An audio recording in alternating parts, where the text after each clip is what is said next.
नमस्कार विद्यार्थी मित्रांनो. तर MPSC ची एक्झाम झालेली आहे. त्याच्यामध्ये आता तुम्हाला माहिती आहे की चारही GS चे पेपर झालेले आहेत. तर आम्ही तुमच्यासाठी काय घेऊन आलेलो आहोत की GS चा जो पेपर आहे तर त्याच्यामध्ये जो भारतीय समाज हा टॉपिक आहे याबद्दलची चर्चा आपण ऍक्च्युली घेऊन आलेलो आहोत आज. तर 6 नाही 5 प्रश्न आहेत आणि 5 प्रश्नापैकी एक प्रश्न त्यांनी 10 मार्काला विचारलेला आहे आणि बाकी जे 4 प्रश्न आहेत ते कसे आहे 15 मार्कर आहेत. म्हणजे ऍक्च्युली आपण काय म्हणू शकतो टोटल 70 मार्क्ससाठी भारतीय समाज हा टॉपिक त्यांनी विचारलेला आहे. तर अशा वेळेस मला वाटते 250 पैकी 80 जर असतं तर प्रॉपर तुम्हाला माहिती आहे 83.33 जर असतं तर ते 1/3 झालं असतं, पण शेवटी 70 मार्क पण इम्पॉर्टंटच आहेत. तर याच्यासाठी आपलं कसं प्रिपरेशन असलं पाहिजे लक्षात घ्या की असं लक्षात येतं की टोटल 12 ते 13 टॉपिक आहे भारतीय समाजाला आणि तुम्हाला सांगतो की ह्या अनालिसिस वरून मी तुम्हाला हे पण दाखवून देईल की याच्यामध्ये जे बेसिक रेफरन्सेस आहेत त्यांनी NCERT आणि स्टेट बोर्डलाच महत्व दिलेलं आहे. असं नाही की NCERT स्टेट बोर्ड फक्त म्हणून, पण जर आपल्या क्लासचं जे आपण बेसिक टीचिंग केलेलं आहे, बेसिक नोट्स आहेत आपले ओके भारतीय समाजाचे इंग्लिश मराठी आणि त्याच्यानंतर स्टेट बोर्ड एनसीआरटी कुठला कुठला प्रश्न आला ते पण सांगतो मी तुम्हाला. तर हे ऍक्च्युली बेसिक रेफरन्सेस त्यांनी ठेवलेले आहेत. तर तुम्हाला जास्त असं म्हणजे GS1 साठी तरी माझं असं म्हणणं आहे तुम्हाला की जास्त असं खूप जास्त रेफरन्सेसची चिंता करण्याची गरज नाही आहे. सगळे रेफरन्सेस कसे आहेत ऍक्च्युली बेसिक रेफरन्सेस त्यांनी बेसिक बुक्स जे आहेत ते वापरलेले आहेत. कुठून तरी हा प्रश्न माहितच नाही सर कसा आला, कुठून आला, कसा आला असं झालेलं नाही आहे. आता एक गोष्ट आणखी लक्षात काय घ्यायची आपल्याला की आपण याचं एक डिटेल सोल्युशन घेऊ, अनालिसिस घेऊ आणि मॉडेल आन्सर पण घेऊयात. तर त्याचा पहिला जो प्रश्न आहे त्याच्यावर चर्चा करू. तर इंग्लिश मराठीमध्ये ऍक्च्युली ही चर्चा असेल. इंग्लिश आणि मराठी या दोन्ही भाषेमध्ये ऍक्च्युली चर्चा असणार आहे. पहिला प्रश्न बघा की what do you know about the reorganisation of state on linguistics basis in post independence period. काय विचारला आहे पहिला 10 मार्काचा प्रश्न आहे की पोस्ट इंडिपेंडन्स मध्ये जे रिऑर्गनायझेशन झालं स्टेटचं पण लिंग्विस्टिक बेसिस लिंग्विस्टिक रिऑर्गनायझेशन झालं पण प्रत्येक रिऑर्गनायझेशन हे लिंग्विस्टिक बेसिसवरच असतं का असं काही ऍक्च्युली गरजेचं नाही आहे. हे लक्षात घ्या. तर जे लिंग्विस्टिक बेसिसवर रिऑर्गनायझेशन झालं त्याच्याबद्दल तुम्हाला काही माहिती आहे का म्हणजे त्याची माहिती तुम्हाला द्यायला त्यांनी सांगितलेली आहे. मराठीमध्ये काय म्हटलं स्वातंत्र्योत्तर काळात भाषावर प्रांतरचनेविषयी आपल्याला काय माहित आहे. ओके तर मग आता काय असलं पाहिजे नेहमीप्रमाणे तुम्हाला माहित आहे एक इंट्रो असला पाहिजे, मेन बॉडी मध्ये काही चर्चा असली पाहिजे आणि कन्क्लुजन असलं पाहिजे. पहिली जी चर्चा आहे आपण थोडी मराठीत करणार आहोत मग इंग्लिश मध्ये पण करू. ठीक आहे म्हणजे तुम्हाला एक कल्पना आहे. आता बघा की इंट्रो जर म्हटलं तर आपण सांगितलं पाहिजे की भाषावार प्रांत रचनेबद्दल जे आता असं नाही की हाच इंट्रो वापरायचा आहे तेच कन्क्लुजन वापरायचं आहे असं नाहीये. पण समजा मी असतो बाबा किंवा मोस्ट ऑफ द लोक किंवा सेक्शन ऑफ पीपलनी काय केलं असतं सांगितलं असतं की भाषिक आधारावर तसे वेगवेगळे आधार असू शकतात ऍडमिनिस्ट्रेटिव्ह ऍक्च्युली असू शकतं सिक्युरिटी इश्यूज होऊ शकतात आणि कल्चरल इश्यू होऊ शकतात आणि त्याच्यामध्ये लिंग्विस्टिक बेसिसवर पण ऍक्च्युली स्टेटचं रिऑर्गनायझेशन झालं पाहिजे. तर अशा वेगवेगळे रिऑर्गनायझेशनचे ऍक्च्युली एम असू शकतात पण त्याच्यामध्ये भारतामध्ये कल्चरला किंवा कल्चरमध्ये लँग्वेजला खूप जास्त महत्व देण्यात आलेलं आहे आणि अशी डिमांड भारतामध्ये हे स्वातंत्र्यपूर्व काळापासूनच आहे आणि म्हणून जेव्हा आपण स्वतंत्र झालो तर ती जी स्वातंत्र्यपूर्व काळातली डिमांड होती त्याच्याबद्दल ऍक्च्युली लोकांनी काय करलं डिमांड आपली वाढवली ती तीव्र केली असं आपल्याला इंट्रो मध्ये सांगावं लागेल. स्वातंत्र्यपूर्व काळातच इंडियन नॅशनल काँग्रेसने भाषावार कारण पूर्ण इंडिपेंडन्स मध्ये इन्स्ट्रुमेंटल कोण आहे स्वातंत्र्य मिळवून देण्यासाठी आपल्याला INC आहे दुसरं कोणी नाही आहे. बाकी फॅक्टर पण असू शकतात पण त्यांचं महत्व त्या मानाने कमी आहे. ठीक आहे. भाषावर प्रांतरचनेची कल्पना मांडली होती. प्रशासन सुलभ करणे लोकसहभाग वाढवणे आणि सांस्कृतिक ओळख जपणे हे त्यामागील प्रमुख उद्देश होते. ओके म्हणजे जर भाषा समजा मला माहित आहे तर काय होऊ शकतं की म्हणजे कल्चरमध्ये नेहमी बघा की कल्चरमध्ये की नाही नेहमी लोकांना बांधून ठेवणारा फॅक्टर कुठला असतो लँग्वेजेस असतो. फूड असू शकतं की नाही नृत्याने लोक एकत्र येतात का लिटरेचर सगळेजण वाचतात का याची मला कल्पना नाहीये किंवा नसू पण शकतं ते. अशा वेळेस पण लँग्वेज काय करतं लँग्वेजचे व्हेरियंट्स काय करतात लोकांना बांधून ठेवतात. ठीक आहे. मग त्याच्यासाठी लोकसहभाग वाढवणे आणि त्याच्यामुळे मग प्रशासन सुलभ होणे असे काही एम घेऊन ते आले. मग मुख्य भाग काय करायचा हे तुम्हाला माहित आहे की जसं ऍक्च्युली आता याच्यामध्ये काय काय द्यावं लागेल तुम्हाला. दार आयोग, SK दार. ओके. त्याच्यानंतर JVP, जवाहरलाल नेहरू वल्लभभाई पटेल पट्टा सीतारामय्या. आता याच्यावर खूप जास्त वर्ड देऊ नका. रिऑर्गनायझेशन कसं झालं हे पण सांगायचं तुम्हाला. प्रत्येक लिंग्विस्टिक बेसिसवर जे रिऑर्गनायझेशन सांगण्याची गरज नाही आहे. पण जे दारमध्ये ही डिमांड होती, JVP मध्ये ही डिमांड होती. JVP दोन्ही ठिकाणी त्यांनी थोडंसं लिंग्विस्टिक बेसिसला काय केलं ऍक्च्युली त्यांनी रिजेक्ट करण्याचा प्रयत्न केला. पण नंतर काय झालं, पोट्टी श्रीरामलू यांचा फास्ट अन टू डेथ झाला 53 दिवसाचा. आणि त्याच्यानंतर काय झालं ऍक्च्युली की आंध्र राज्याची निर्मिती झाली. त्याच्यात तुम्हाला सांगावं लागेल. नंतर काय झालं की स्टेट रिऑर्गनायझेशन कमिशन आलं. फाजल अली, KM पानिकर, हृदयनाथ कुंजरू तुम्हाला माहित आहे. आणि काय झालं 14 राज्य आणि 6 युनियन टेरिटरी आल्या. त्याच्यानंतर लगेच काय झालं तरी पण महाराष्ट्राची चळवळ आली. महाराष्ट्र एकीकरण समिती तुम्हाला माहित आहे. महाराष्ट्र गुजरात हे वेगळे झाले. त्याच्यानंतर पण नागालँड आलं. नॉर्थ ईस्टचं रिऑर्गनायझेशन झालं. आणि ते आता पण रिऑर्गनायझेशन कम्प्लीट नाही झालंय. अजून पण डिमांड ज्या आहेत त्या अनफुलफिल्ड आहे हे लक्षात घ्या आणि त्याच्यावर लक्ष देण्याची गरज आहे. तर हे सगळं तुम्हाला बघा, हे सगळं दार, JVP, कारण मी वाचून नाही सांगू शकत, तुम्हाला आन्सर सांगावं लागेल. पोट्टे श्रीरामलू, आंध्र राज्य निर्माण झालं. ओके. फाजल अली, मग काय झालं महाराष्ट्र गुजरात आणि मग नॉर्थ ईस्ट. ओके. तर या प्रकारे जे महत्वाचे इव्हेंट झालेले आहेत ते सगळे मी तुम्हाला सांगितलेले आहे. आणि शेवटी तुम्हाला काय करावं लागेल, एक कन्क्ल्युजन द्यावं लागेल. भाषावर प्रांत रचनेमुळे सांस्कृतिक ओळख बळकट झाली. ओके. भारतामध्ये अशा प्रकारे काय झालेलं आहे, भाषावर प्रांत रचना पण कल्चरल युनिटीसाठी हे इम्पॉर्टंट होतं.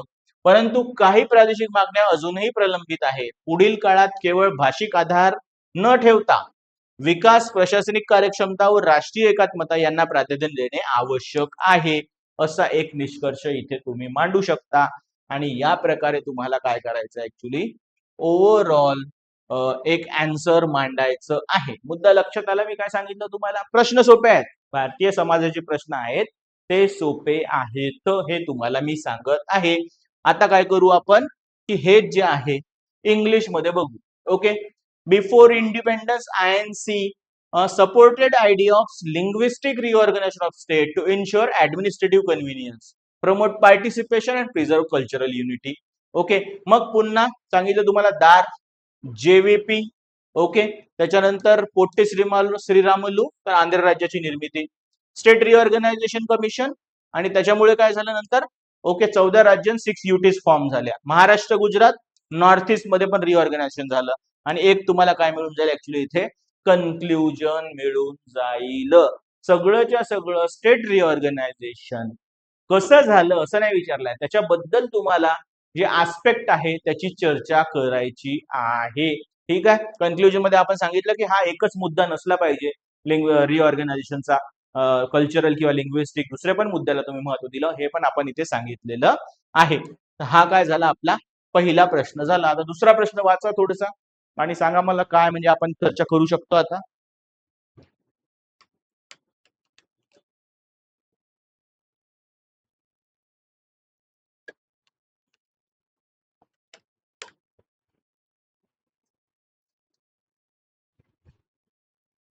काय म्हणतो दुसरा प्रश्न लक्षात घ्या.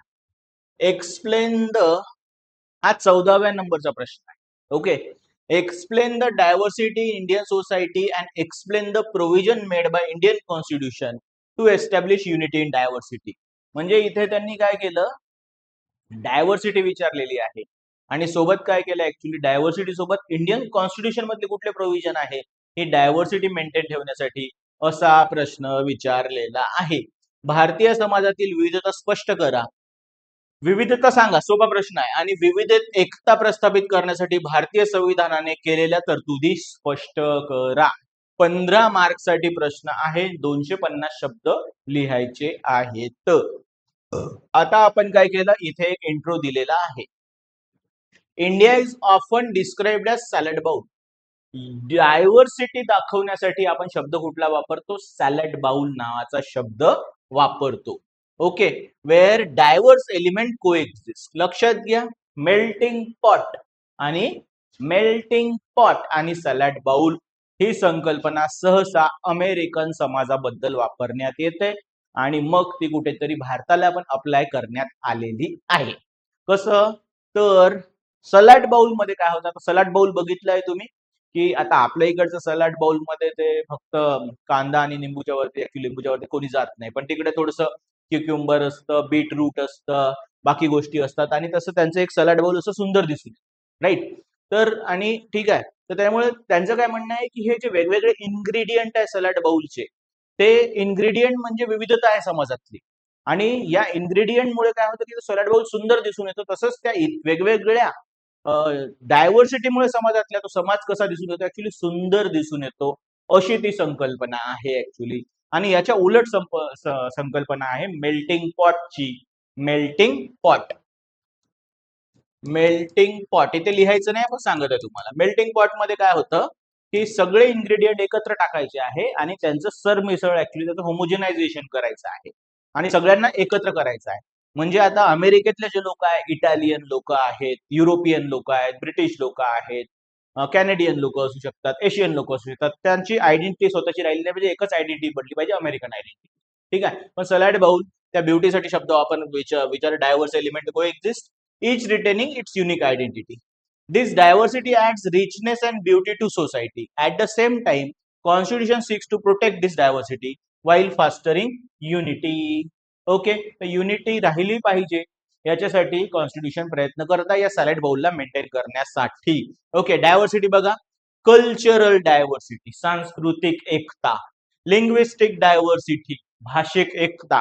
चर्चा सांगत आहे डायव्हर्सिटीचे पॉइंट, आतले पॉइंट तुम्हाला वाचायचे आहेत तेव्हा तुम्हाला हे पीडीएफ मिळेल. कास्ट डायव्हर्सिटी आहे, रिलिजियस डायव्हर्सिटी आहे, रेशियल डायव्हर्सिटी आहे आणि इथनिक डायव्हर्सिटी भारतामध्ये ऍक्च्युली आढळून येत आहे. त्याची पूर्ण चर्चा ही खूप बेसिक पहिल्याच लेक्चर, जेव्हा भारतीय समाज हे लेक्चर होतं, पहिल्याच लेक्चर मध्ये काय होतं की याच्याबद्दल नेहमी चर्चा होत असते. ठीक आहे. ओके, तर मग वेगवेगळ्या प्रकारची एकही डायव्हर्सिटीचा पॉइंट ऍक्च्युली आपला सुटला नाही पाहिजे, लक्षात घ्या. ठीक आहे. आता आपण काय केलं की कॉन्स्टिट्युशनल प्रोव्हिजन कुठले कुठले आहे युनिटी इन डायव्हर्सिटी, इंग्लिश मध्ये सुरू आहे, मराठीमध्ये पण होईल. प्रिएम्बल एम्फसाइज ऑन सेक्युलरिझम, म्हणजे वेगवेगळे जे रिलिजन आहे त्याच्यामध्ये एक बॅलन्स असला पाहिजे, युनिटी आणि इंटिग्रिटी असली पाहिजे समाजामध्ये, हे पण प्रिएम्बल मध्ये दिलेलं आहे. ओके, आणि याच्यामुळे एक फाउंडेशन निर्माण होतं एक इन्क्लुझिव्ह सोसायटीसाठी. फंडामेंटल राईट, इक्वेलिटी, सगळ्या ज्याही इथनिक जितक्याही प्रकारच्या डायव्हर्सिटी आहे, लिंग्विस्टिक, त्याच्यानंतर रिजनल, त्याच्यानंतर इथनिक, ट्रायबल, रिलिजियस, या सगळ्यांसाठी इक्वॅलिटी ऍक्च्युली फंडामेंटल राईट देतं. डिस्क्रिमिनेशनचं प्रोहिबिशन आहे on the basis of caste, religion etcetera, आणि रिलिजियस फ्रीडम देतं 25 आणि 28 मध्ये. 29 काय म्हणतं, लिंग्विस्टिक आणि कल्चरल डायव्हर्सिटी, तसा शब्द काय वापरलाय 29 मध्ये, कशाचं प्रोटेक्शन आहे, सेक्शन ऑफ पीपलला त्यांच्या लँग्वेजचं प्रोटेक्शन आहे, स्क्रिप्टचं प्रोटेक्शन आहे, कल्चरचं प्रोटेक्शन आहे. आपण शब्द वापरला लिंग्विस्टिक किंवा कल्चरल डायव्हर्सिटी, स्क्रिप्ट बद्दल नाही बोलत आहोत आपण इथे ऍक्च्युली. ठीक आहे. ओके, तर त्याच्यानंतर काय म्हटलं, लक्षात आलं फंडामेंटल राईट कसं actually tries to protect diversity of India. त्यानंतर डिरेक्टिव्ह प्रिन्सिपल जे आहे स्टेट पॉलिसीचे 46 काय म्हणतं, इंटरेस्ट ऑफ विकर सेक्शन, मग त्याच्यात कास्ट जे आहे तो इश्यू येऊ शकतो, इव्हन मायनॉरिटीजचा पण इश्यू येऊ शकतो. ठीक आहे. 44 aims for uniform civil code, uniform civil कोडनी काय होईल, डिफरंट रिलिजन मध्ये पण बॅलन्स राहील आणि रिलिजन अँड लॉ मध्ये पण बॅलन्स राहील. 8th शेड्यूल काय म्हणतो, linguistic diversity by including multiple languages. आता किती लँग्वेजेस आहेत, 14 लँग्वेज, 22 लँग्वेज आहे आता, पहिले 14 होत्या, नंतर सिंधी लँग्वेज आली, मग कोकणी, मणिपुरी, नेपाली आली, मग बोडो, मैथिली, संथाली. ओके, या प्रकारच्या ऍक्च्युली लँग्वेजेस आल्या ना. 22 लँग्वेज झालेल्या आहेत, म्हणजे आपल्या ऑफिशियल लँग्वेज किती आहे टोटल, 22. अजून एखादी लँग्वेज तुम्हाला याच्यामध्ये ऍड करायची असेल तर तुम्ही ती लँग्वेज याच्यामध्ये ऍड करू शकता आणि लिंग्विस्टिक डायव्हर्सिटी काय होते याच्यामुळे प्रोटेक्ट होत आहे. 5th शेड्यूल, 6th शेड्यूल काय म्हणतं, ट्रायबल एरियाचं प्रोटेक्शन करतं, 5th आणि 6th शेड्यूल. फंडामेंटल ड्युटीजचं काय म्हणणं आहे, encourage citizen to promote harmony and preserve the composite culture of India, जे ऍक्च्युली विचारण्यात आलेलं आहे आपल्याला.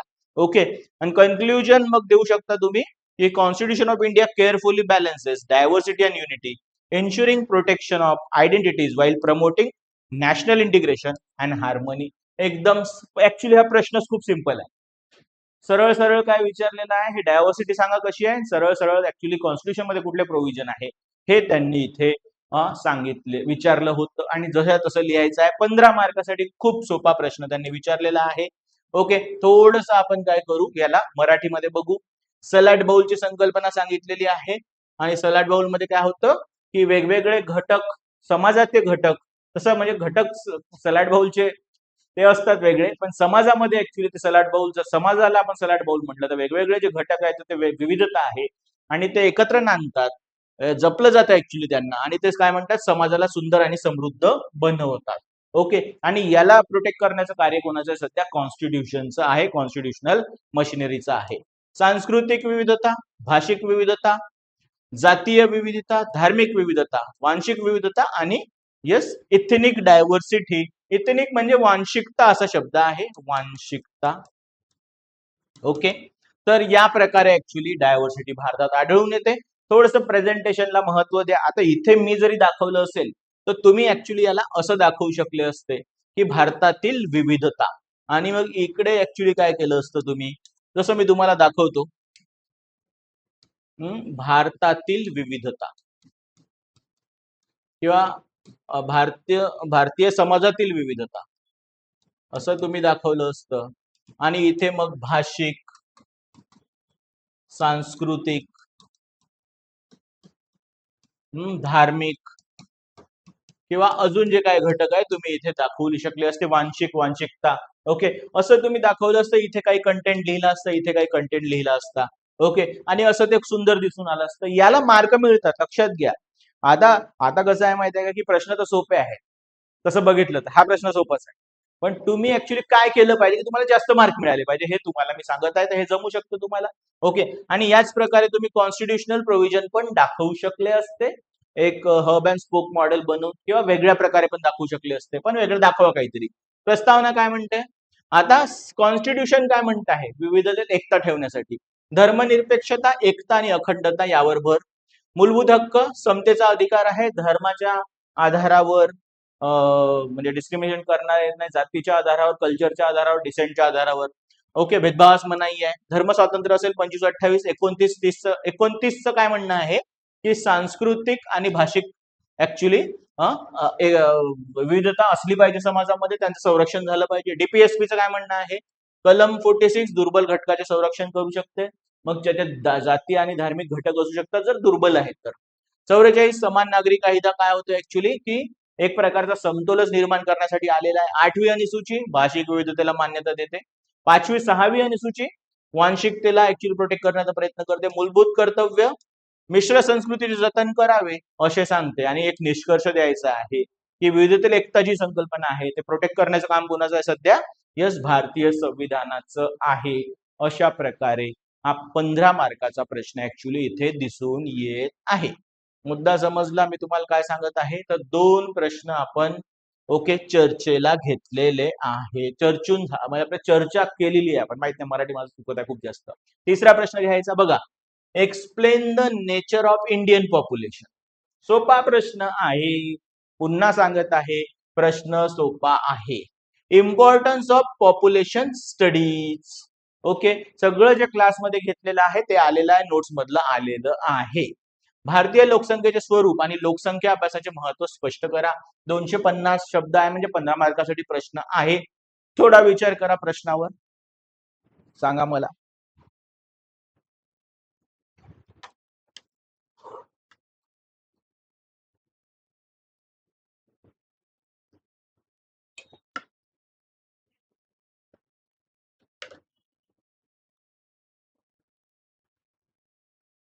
बघा की काय म्हटलं आपण, नेचर कसं आहे इंडियन पॉप्युलेशन, भारतीय पॉप्युलेशनचं नेचर कसं आहे. थोडस थोडस कन्फ्युजन होऊ शकतं, पण समजा तुमचं प्रिपरेशन आहे एक 6-8 महिन्याचं तर कन्फ्युजन होत नाही, पण एकदम तुम्ही नवीन करत असाल तर नेचर ऑफ पॉप्युलेशन वाचलं नसतं. अरे पण एखाद्या गोष्टीचं नेचर काय असतं बाबा हे समजायला पाहिजे आपल्याला. आपली पॉप्युलेशन जास्त आहे, ग्रोथ रेट खूप जास्त होता, आता कमी होत आहे, सेक्स रेशो कमी आहे, MMR जास्त आहे. ओके, मायग्रेशन आहे खूप जास्त आपल्या पॉप्युलेशन मध्ये. ओके, डायव्हर्सिटी खूप जास्त आहे पॉप्युलेशन मध्ये. ओके, हे सगळे ऍक्च्युली काय आहे, नेचर आहे. लार्ज साईज, जगात सर्वात जास्त लोकसंख्या कुठे आहे? ओके, तर भारतामध्ये आहे. हाय ग्रोथ रेट, पण आता कमी होत आहे विथ टाइम, 20 वर्ष झाले. यंग पॉप्युलेशन आहे, डेमोग्राफिक डिव्हिडंडचा पॉइंट आहे. Regional variation, rural dominance. Okay, skewed sex ratio म्हणजे ऍक्च्युली काय होतं की महिलांचं जे प्रमाण आहे ते कमी आहे. ऑक्युपेशनल स्ट्रक्चर किंवा खूप काळासाठी ते प्रमाण कसं होतं, कमी होतं. त्याचं एक्सप्लेनेशन मी तुम्हाला सांगत नाहीये तेवढं. ओके, येस, कारण मला वाटत नाही की तेवढं असं काही खूप डीप मध्ये आहे. इव्हन रिजनल व्हेरिएशन मध्ये नॉर्थ साऊथ डिवाइड पण आहे. म्हणजे नॉर्थची पॉप्युलेशन ही अजून पण युपी बिहार जी आहे ते ग्रोथ मध्ये हा पॉप्युलेशनच्या लक्षात घ्या 33% कॉन्ट्रीब्युट करत आहे सध्याच्या घडीला, दोनच स्टेट. ओके, तर त्याच्यामुळे असं सगळ्या गोष्टी इथे दिलेल्या आहे तुम्हाला. आणि आता काय केलेलं आहे की लोकसंख्या, पॉप्युलेशन स्टडीज का केलं पाहिजे, इम्पॉर्टन्स काय आहे, हे माझ्या सोशल जस्टिसच्या नोट्समध्ये पहिल्याच पेजमध्ये ऍक्च्युली देण्यात आलेलं आहे. किंवा जे पॉप्युलेशनचं नोट्स आहेत त्याच्यामध्ये पहिल्याच पेजमध्ये, पहिल्याच वाक्यामध्ये ऍक्च्युली याच्यावर चर्चा आहे, पण ते एलॅबोरेटेड सोशल जस्टिस लाईन नंतर. मुद्दा काय आहे लक्षात घ्या, का आपण पॉप्युलेशन स्टडीज करतो? येस, एक कारण आपल्याला काय करायचं आहे, आपल्या देशाबद्दल माहिती असली पाहिजे. का? याच्यामध्ये खूप जास्त डायव्हर्सिटी आहे. यांच्यासाठी आपल्याला स्कीम लागू करायची आहे, धोरणं लागू करायची आहे. आणि हे धोरणं लागू केल्यानंतर किती लोकांना फायदा झाला, नाही फायदा झाला, हे पण आपल्याला माहित करण्यासाठी काय करून घ्यावं लागेल, आपल्याला पॉप्युलेशन स्टडीज पाहिजे. आपली जी डायव्हर्सिटी आहे तिथे कशी एम्पॉवरमेंट होत आहे, नाही होत आहे, हे पण माहित करून घ्यायला काय आपल्याला पॉप्युलेशन स्टडीजची गरज असते. आणि हेच आपल्याला काय करायचं होतं, आन्सर मध्ये लिहायचं होतं. Importance of population studies, policy formulation, मग ते एज्युकेशनसाठी असेल, हेल्थसाठी असेल, पॉवर्टी रिमूव्हलसाठी असेल, एम्प्लॉयमेंटसाठी असेल, एज्युकेशनसाठी असेल. अंडरस्टँडिंग डेमोग्राफिक ट्रान्झिशन, तर भारतातली पॉप्युलेशन कशी बदलत आहे, आता ग्रोथ रेट कसा आहे आणि पुढे कसा असू शकतो फ्युचरमध्ये, त्याच्यासाठी ऍक्च्युली आपल्याला पॉप्युलेशनचा अभ्यास करावा लागतो. रिसोर्स प्लॅनिंग, आणि ते पण रिजनल व्हेरिएशन लक्षात घेऊन. सोशो इकॉनॉमिक इश्यूज आहेत, इनइक्वेलिटी, अनएम्प्लॉयमेंट, डिस्क्रिमिनेशन, मालन्यूट्रिशन, सगळं समजून येऊ शकतो. Welfare of people, urban planning, human development जे आहे त्याच्यासाठी काय करायचं आहे तुम्हाला, पॉप्युलेशन स्टडीज करायच्या आहेत. ओके, काय म्हटलं बघा, explain changes in birth and death rate and population growth pattern, आताचा आणि फ्युचरमध्ये 2050 पर्यंत आपण प्रिडिक्ट करत आहोत. वेगवेगळे जे रिसोर्सेस आहेत, वेगवेगळे जे स्टडीज आहेत. ओके, इफेक्टिव्ह पॉलिसीज बनल्या पाहिजे वेगवेगळ्या सेक्टरमध्ये, हेल्थ, एज्युकेशन, अनएम्प्लॉयमेंट, एम्प्लॉयमेंट, सगळ्या ठिकाणी, हाऊसिंग. ओके, रिसोर्स प्लॅनिंग, कसं ऍक्च्युली रिसोर्सेस आपल्याकडे अवेलेबल आहे, पॉप्युलेशन किती आहे, रिसोर्सेस किती निर्माण होऊ शकतात, पॉप्युलेशन किती वाढू शकते किंवा कमी होऊ शकते, आणि त्याचा कसा समन्वय साधायचा, याच्यासाठी आपल्याला येस पॉप्युलेशन स्टडीज पाहिजे. आणि बाकी इश्यू देण्यात आलेले आहे. ओके, इन्क्लुझिव्ह बॅलेन्स आणि सस्टेनेबल डेव्हलपमेंटसाठी काय आहे, यस पॉप्युलेशन स्टडीज असतात, असं एक कन्क्लुजन देण्यात आलेलं आहे. ओके, तर अशा प्रकारे हा काय आहे, तिसरा प्रश्न आहे. यस, याचं मग तुम्हाला तसं आन्सर देण्यात येईल. चौथा प्रश्न बघा, टोटल 5 प्रश्न आहे. Explain the process of globalisation at in its impact on agriculture class structure, okay, of India. जागतिकीकरणाची प्रक्रिया सांगा आणि जे कृषी वर्ग संरचना असते त्याच्यावर काय परिणाम होतो ते तुम्हाला विचारलेलं आहे. इंग्लिश मराठीमध्ये दोन्ही ठिकाणी आहे, सध्या मराठीत आहे, नंतर इंग्लिशमध्ये असेल. आणि होतं काय माहिती आहे का, की हा जो प्रश्न आहे तुम्हाला सांगतो मी कुठून आलेला आहे. हा प्रश्न या एनसीआरटी मधून आलेला आहे, social change and development in India, आणि हे 12वीचं ऍक्च्युली एनसीआरटी आहे. ओके, हे शिकवण्यात येतं, तुम्हाला माहिती आहे आपल्या इकडे वेगवेगळे 2 वेळा शिकवण्यात येतं, एक एनसीआरटीच्या बॅचला आणि मग रेग्युलर बॅचला. पण ऍक्च्युली आपल्याला काय करायचं आहे, येस प्रॉपर स्टडी करायची आहे. जागतिकीकरण म्हणजे काय तुम्हाला माहित आहे, पण सांगत आहे पुन्हा, ऍक्च्युली मराठीत पहिले, इंग्लिशमध्ये नंतर. जगातील अर्थव्यवस्था, समाज आणि संस्कृती यांचे वाढते परस्पर एकत्रीकरण होय. उदारीकरण, खासगीकरण, आणि लक्षात घ्या की प्रोसेस ऑफ ग्लोबलायझेशन याचे वेगवेगळे इंटरप्रिटेशन होऊ शकतात. जसं थॉमस फ्रीडमॅनचं पण ऍक्च्युली एक इंटरप्रिटेशन मी क्लासमध्ये शिकवलेलं आहे, की पहिले काय होतात की वेगवेगळे देश एकामेकाला कनेक्ट होतात, मग ऍक्च्युली एमएनसीज कनेक्ट होतात, मग इंडिव्हिज्युअल कनेक्ट होतात, ते पण प्रोसेस ऑफ ग्लोबलायझेशन आहे. वेगवेगळ्या सेवा, वस्तू आणि पैशांचं ट्रान्सफर होणं, हे पण ऍक्च्युली ग्लोबलायझेशन आहे.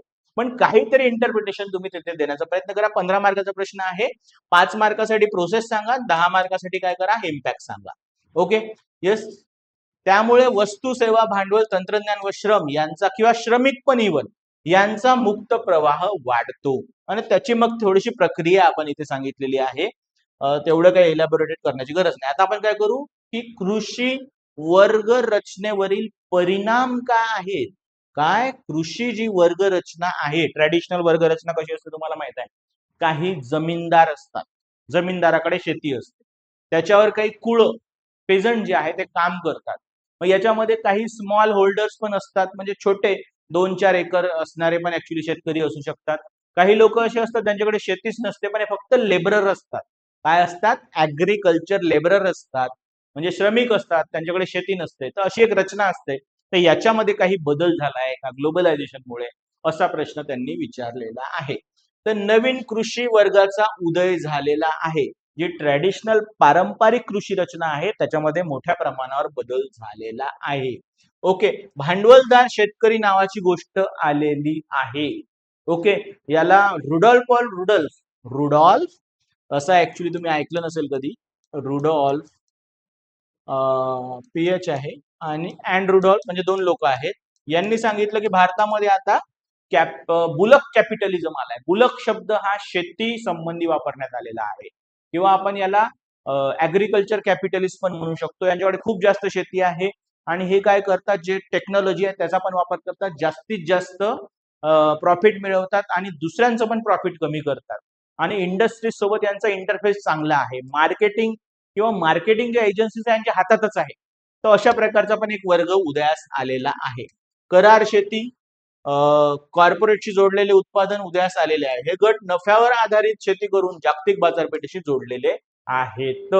तर आणि अजून लक्षात आलं, नवीन कृषी वर्ग आला एक उदयासामध्ये किंवा संरचनाच बदललेली आहे. मोठ्या शेतकऱ्यांचा लाभ जास्त झालेला आहे. त्यांच्याकडे जास्तीत जास्त काय ऍक्च्युली शेती होती. अजून त्यांनी शेती अक्वायर केली. इव्हन जे शेती ते भाडेपट्टीने द्यायची ते त्यांनी पण स्वतःकडे घेऊन घेतली. का? कारण त्यांच्याकडे टेक्नॉलॉजी आलेली आहे आणि टेक्नॉलॉजीमुळे जास्तीत जास्त शेती करणे कसं झालेलं आहे, सोपं झालेलं आहे आणि प्रॉफिट पण वाढलेलं आहे. ते प्रॉफिट ते कोणासोबत शेअर करण्याच्या इच्छुक नव्हते. मोठ्या जमीनधारकांना प्रमाणातील अर्थकारण, बँक कर्ज, आधुनिक तंत्रज्ञान जसं ट्रॅक्टर आणि सिंचन आणि निर्यात बाजारपेठ यांचा अधिक फायदा होतो. त्यामुळे त्यांचे वर्चस्व वाढलेले आहे. कृषी मजुरांचे उपेक्षण, कृषी मजूर जे आहे त्यांच्याकडे शेती नसते आणि ते काय करतात की डेली जातात किंवा एका सीझनसाठी जातात आणि त्याच्या बदल्यात त्यांना ऍक्च्युली काहीतरी पैसे म्हणा किंवा क्रॉप्स म्हणा मिळत असतात, क्रॉप्स धान्य मिळत असतात. आता त्यांची गरज कमी झालेली आहे आणि त्यांचं विस्थापन होत आहे ग्रामीण भागातून शहरी भागाकडे किंवा कमी विकसित भागातून जास्त विकसित भागाकडे स्थलांतर करत आहे. यांत्रिकरण व भांडवल प्रधान शेतीमुळे मजुरांची गरज कमी झालेली आहे. यांत्रिकरण म्हणजे थ्रेशर वगैरे, ट्रॅक्टर वगैरे या सगळ्या गोष्टी. म्हणून बेरोजगारी वाढली, कमी वेतन आहे. वेतन म्हणण्यापेक्षा भत्ता कमी आहे असं म्हणू आपण. भत्ता पण नाही म्हणतायत मला वाटतंय. म्हणजे वेजेस जो शब्द आहे ऍक्च्युली. ओके, आणि स्थलांतर वाढले आहे. लहान सीमांत शेतकऱ्यांचे दारिद्र्यीकरण झालेले आहे.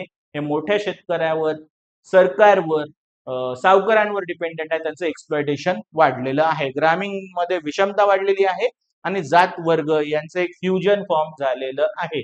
हाय कास्ट आहे म्हणून हाय क्लास पण आहे, हा लो कास्ट आहे म्हणून लो क्लास पण आहे. त्याच्यामुळे एक फ्युजन तुम्हाला इथे दिसून येत आहे. आणि नंतर काय असेल ऍक्च्युली एक ओके कन्क्ल्युजन पण असेल. Conclusion. Okay, while globalization has created opportunity in agriculture, it also intensified inequality. Okay, opportunity पण ऍक्च्युली काही प्रॉब्लेम पण निर्माण झालेले आहेत. आता आपण काय करू, हीच गोष्ट थोडीशी येस इंग्लिश मध्ये पण ऍक्च्युली चर्चेला घेऊ. ओके, इंट्रोडक्शन बघा कसं आहे. प्रश्न नंबर 4 चालू आहे. टोटल 5च प्रश्न आहेत, हे लक्षात घ्या. Globalisation refers to the increasing integration of worlds. पहिलेच सांगितलं मी तुम्हाला की प्रोसेस ऑफ ग्लोबलायझेशनचे 2-3 वेगवेगळे इंटरप्रिटेशन घेऊ शकतात, पण ती प्रोसेस एक्सप्लेन झाली पाहिजे ग्लोबलायझेशनची. ग्लोबलायझेशन काय, कशाचं वहन होत आहे हे एक्सप्लेन करा. 5 मार्कासाठी, 10 मार्कासाठी इम्पॅक्ट जो आहे तो सांगा. refers to increasing integration of world's economies, societies and culture, involve liberalization, privatization and free flow of. आता free flow जर म्हटल्याचा याचा अर्थ म्हणजे की ते इझी हो बाबा. Okay. Good services capital technology and labour.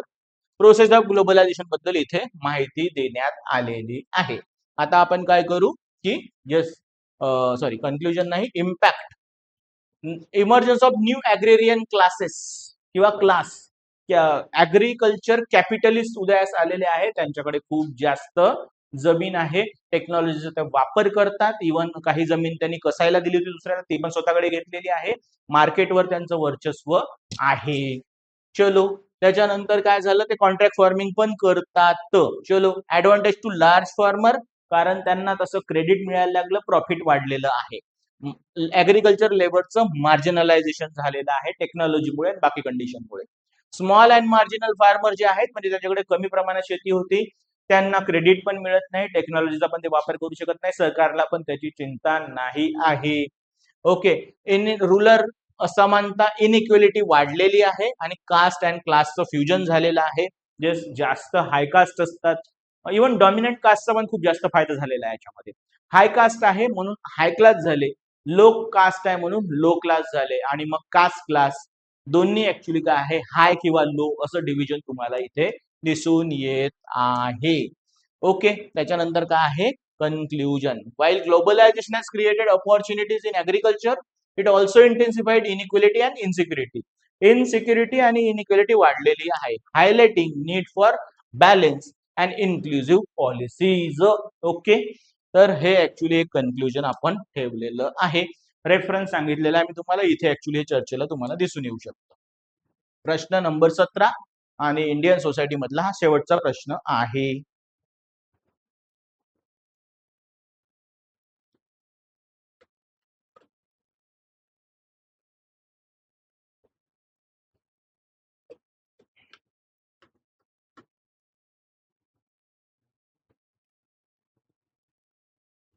Again very easy question.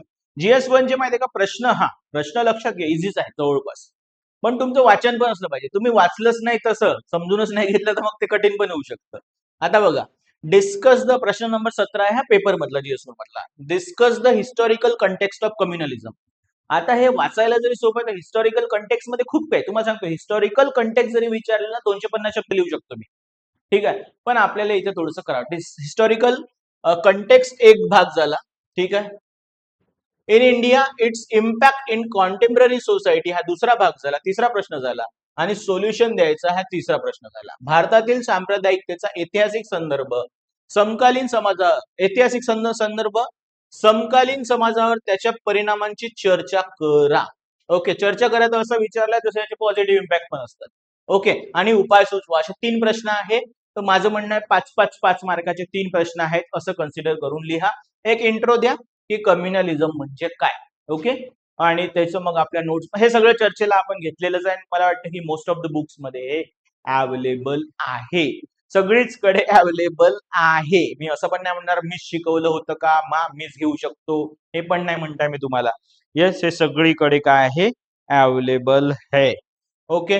Historical context मध्ये बघा, आता इथे हिस्टॉरिकल कंटेक्स्ट मध्ये तुम्ही माहिती आहे का की ज्या सोशो इकॉनॉमिक कंडिशन होत्या, British divide and rule policy होती, इव्हन मुस्लिम लीगचं फॉर्मेशन होतं, हिंदू महासभा आहे, राईट विंग पॉलिटिक्स आहे, प्री इंडिपेंडन्स, हे सगळंच तिथे लिहू शकता. पण तुम्हाला विचारलंय त्यांनी 5 मार्कासाठी, म्हणजे आपण डिड्यूस केलं 5 मार्कासाठी, म्हणजे किती 80 शब्दामध्ये तुम्हाला हिस्टॉरिकल कंटेक्स्ट सांगायचा आहे, किंवा 70 शब्दामध्ये तुम्हाला हिस्टॉरिकल कंटेक्स्ट सांगितलेला आहे. मग मी काय दिलं की कम्युनलिझम, मला जे आठवलं ते, communalism emerge during the colonial period when British adopted, English मध्ये मराठीमध्ये सांगतो, divide and rule policy, introduction of separate electorate. Okay. त्याच्यानंतर मग मुस्लिम लीगला ऍक्च्युली सेपरेट इलेक्टोरेट भेटले ते सांगितलं, जिन्नाचं पॉलिटिक्स आणलं, हिंदू महासभा पण इम्पॉर्टन्स वाढलं पुढे, पार्टिशन ऑफ इंडिया झालं 1947 मध्ये, आणि त्याच्यामुळे भारतामध्ये काय झाला, कम्युनलिझम जास्त झाला, पहिलेपासूनच होता पण जास्त झालेला आहे. ओके. आता पण तो दिसून येतो, ठीक आहे. मग कॉन्टेम्पररी सोसायटीवर, समकालीन समाजावर काय आहे की समकालीन समाजामध्ये धर्माच्या आधारावर काय दिसून येतं तुम्हाला, ध्रुवीकरण दिसून येतं, पोलरायझेशन. मग ते खूप भागामध्ये हिंदू मुस्लिम असं आहे, आणि कुठे कुठे मग ते आपण असं म्हणू शकतो की सिख वर्सेस हिंदूज, किंवा सिख वर्सेस हिंदू मुस्लिम असं पण ऍक्च्युली तुम्हाला दिसून येत आहे. समजा तर आपण खलिस्तानी मुवमेंट कन्सिडर केलीच तर मोस्टली हिंदू वर्सेस मुस्लिम आहे. कम्युनल व्हायलन्स पण दिसून येतो, त्याचं उदाहरण द्या. ओके, कम्युनल व्हायलन्सचं मग कुठे कुठे रायट्स झाले, इव्हन 2023 मध्ये नागपूर महाराष्ट्रामध्ये पण रायट झालेले आहे, मुझफ्फरनगर मध्ये पण रायट झालेले आहे, गुजरातमध्ये पण 2000 ला व्हायलन्स झालेला आहे. पॉलिटिकल एक्सप्लॉयटेशन आहे वोट बँकच्या नावाखाली. सेक्युलरिझम जे आहे किंवा रिलिजियस टॉलरन्स आहे ते वीक होतं. ओके, आणि इकॉनॉमिक इम्पॅक्ट पण ऍक्च्युली दिसून येतात. इकॉनॉमिकल म्हणजे पॉवर्टी वाढत जाते आणि एम्प्लॉयमेंट जनरेशन अशा गोष्टीवर जास्त फोकस केला जात नाही, कम्युनल इश्यूजला जास्त फोकस केला जातो. त्याच्यामुळे काय होतं, इकॉनॉमिक डेव्हलपमेंट थोडंसं याला कमी महत्व दिलं जातं. तर असं तुम्हाला इम्पॅक्ट मध्ये एक 60-70 शब्द लिहायचे आहे. सोल्युशन मध्ये पण ऍक्च्युली लक्षात घ्या काय करायचं आहे. सेक्युलर एज्युकेशन दिलं पाहिजे. ओके, इंटरफेथ डायलॉग्स असले पाहिजे, आंतरधर्मीय संवाद, स्ट्रॉंग लिगल फ्रेमवर्क असला पाहिजे. ओके, म्हणजे असे कायदे असले पाहिजे, कडक कायदे. इव्हन हेट स्पीच साठी पण जास्तीत जास्त लोक आज जातीय आणि धार्मिक म्हणजे विखारी टीका एकामेकाला कुठे करतात माहित आहे का? समोरासमोर नाही करत, सोशल मीडियावर करतात. इव्हन मीडिया काय करतो, मेनस्ट्रीम मीडिया याच्यात तेल टाकण्याचं काम करतो. तर त्यांच्यावर पण काय असलं पाहिजे, कंट्रोल असला पाहिजे. Promotion of secular politics, media regulation, inclusive development long term साठी ऍक्च्युली असली पाहिजे.